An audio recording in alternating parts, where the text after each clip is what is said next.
Nascido na cidade de Akita em 8 de maio de 1936, Kazuo Koike, na verdade, se chamava Seishu Tawaraya.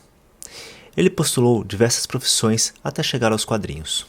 Estudou direito na Shu University em Tóquio, mas, como a maioria dos alunos, não passou no formidável exame nacional da Ordem do Japão.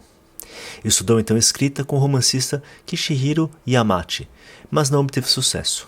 Em vez disso, ele encontrou trabalho no Ministério da Agricultura e Florestas e conseguiu empregos nas áreas de lazer e de golfe e mahjong.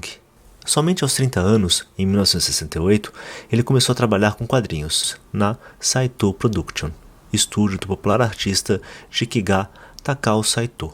A ideia de Sato era um estúdio de produção em massa, um setor industrial de quadrinhos com espaço para um roteirista dedicado entre as demais equipes de trabalho.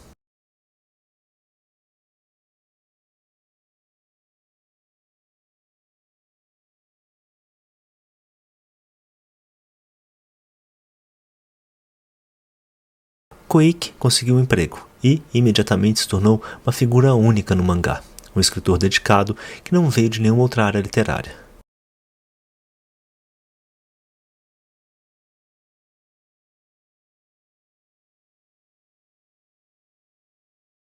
De nota histórica é seu trabalho em Mionosuke, um drama de época sobre um caçador de recompensas solitário que trouxe Koike seu primeiro mergulho profundo em quadrinhos de Daijeki.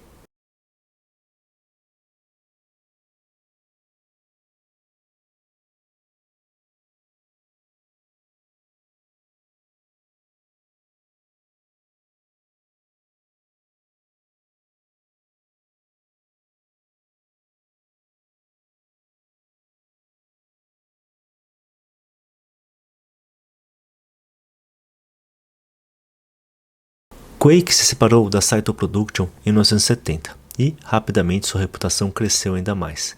Em uma entrevista de 2015 para a Criterion Collection, ele descreveria a cena de quadrinhos japonesas da época como uma cena unida, onde as pessoas se conheciam.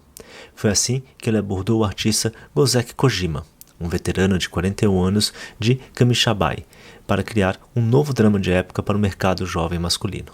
O drama contaria a trágica história de Itogami e seu filho Daigoro, o lobo solitário e seu filhote.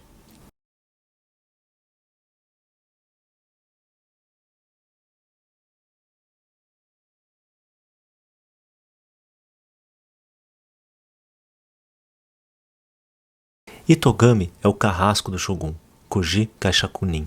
Sua função é assistir nobres que foram condenados ou ordenados a cometer seppuku, o ritual suicida japonês que consistia em cortar a barriga com uma espada. Um ritual complexo e, desnecessário dizer, doloroso. O Gami tinha a função de cortar a cabeça das vítimas no momento apropriado. Este momento apropriado era feito para que o condenado não sofresse tanto, ou para que, no final das contas, não desistisse do seu ritual. O Gami é uma figura de elevada honra no shogunato Tokugawa. Habilidoso e honrado, ele também é um samurai experiente. Sua fama e honra atraem a inveja e o ressentimento, e logo no primeiro capítulo de sua saga, descobrimos que sua família foi massacrada, sua honra arruinada por um complô colocado em ação por uma família rival. Sua escolha pessoal é abandonar o caminho do Bushido e seguir a estrada do meio fumado.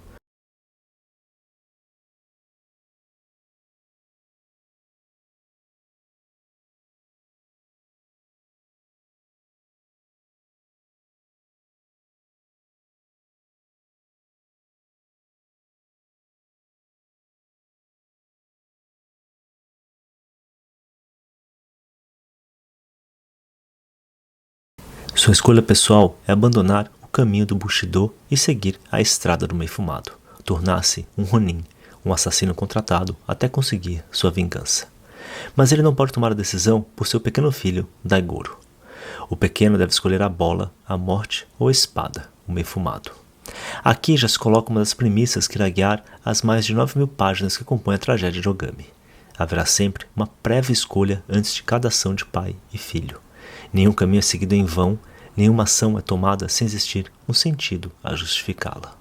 Ao longo de suas páginas, vemos o desenrolar de duelos, e sabemos que, como herói dessa saga, Ogami irá sempre vencer. Mas não é o resultado desses duelos que importa, mas sim o que foi aprendido nestes. Qual a estratégia empregada, qual a lição aprendida, qual o impacto na psique dos participantes. diretos ou indiretos, desses duelos e suas consequências futuras. Uma das grandes qualidades de Kazuo Koike é a sua dedicação à veracidade histórica que sustenta a trama central.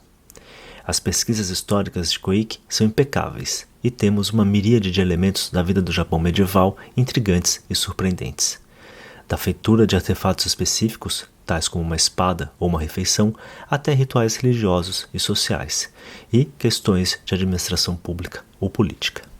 Tudo isso sustentado por uma arte deslumbrante e que, mesmo detalhista, não deixa de ter características impressionistas. É preciso lembrar aqui que a arte japonesa foi uma forte influência nos artistas europeus que deram início ao movimento impressionista, em especial Van Gogh.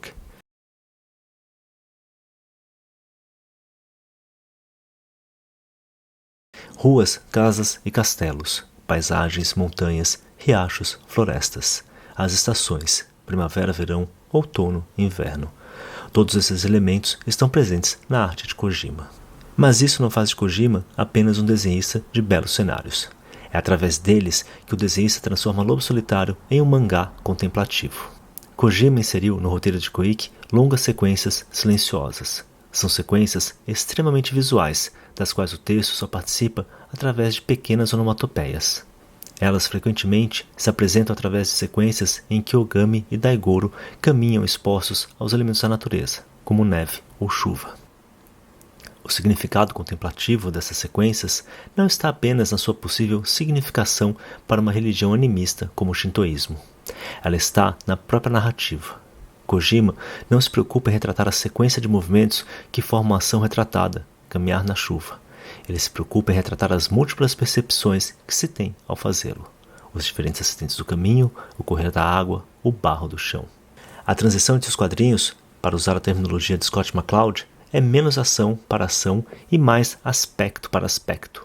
Kojima nos mostra os detalhes da cena, através de pequenos fragmentos que não são necessariamente sequenciais em relação ao movimento retratado. Ao mesmo tempo, essas sequências não são confusas, porque Kojima se esforça por fazê-las compreensíveis. Dificilmente usa planos muito fechados ou grades de quadrinhos irregulares. Ele quer que o leitor perceba aquele aspecto da ação e não formar um conjunto cacofônico e confuso de momentos. Esses mesmos recursos também se fazem presentes nas cenas de ação. Nelas, Kojima, por vezes, até mesmo esconde o golpe fatal na margem entre os quadrinhos. Não lhe interessa nos mostrar o que aconteceu, mas a nossa percepção sobre o que aconteceu. Mesmo aqui, a narração é clara.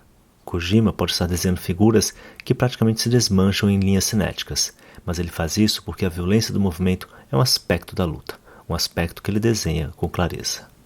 Mesmo que o mangá original vendesse milhões de cópias no Japão e fosse adaptado para o cinema e televisão, ainda em 1987, ele era praticamente desconhecido nos Estados Unidos, e por aqui também, por óbvio. No entanto, foi uma grande inspiração para Frank Miller, particularmente em sua minissérie Ronin e Wolverine. Miller foi o responsável direto pela divulgação do mangá no país, desenhando capas originais, escrevendo textos exaltando o trabalho de Koike Kojima e assim espalhando a palavra do Mei Fumado pelo mundo.